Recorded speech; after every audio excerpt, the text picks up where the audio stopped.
વેરાવળ ખાતે આરબ ચોક વિસ્તારમાં દવાખાનું ચલાવતા તબીબ એ ખત્રી અને તેના મિત્ર ઇબ્રાહિમ ચૌહાણ વખારિયા બજાર વિસ્તારમાં ગત મોડી રાત્રે જઈ રહ્યા હતા ત્યારે કોઈ અજાણ્યા શખ્સ અને તેઓની વચ્ચે મારામારી થઈ હતી।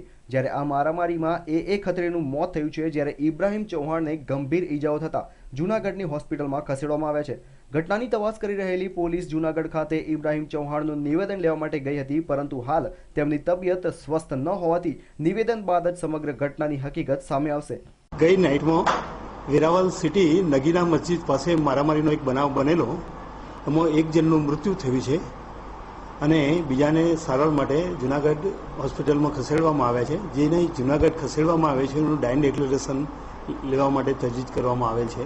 આ બાબતે એક ગુનો રજીસ્ટર કરી કાયદેસર તપાસ ચાલુ કરવામાં આવી છે અને વેરાવળ સિટીમાં હાલ પરિસ્થિતિ બિલકુલ શાંત છે।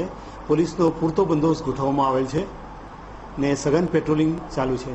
ઘટના બાદ તુરંત જ જિલ્લા પોલીસ વડા અને જિલ્લાની બ્રાન્ચોએ આ અજાણ્યા શખ્સોને પકડી પાડવા માટેના ચક્રો ગતિમાન કર્યા છે અને ઝઘડો કેમ થયો તેનું કારણ જાણવાની તજવીજ હાથ ધરી છે। Bureau report, news online, Gir Somnath.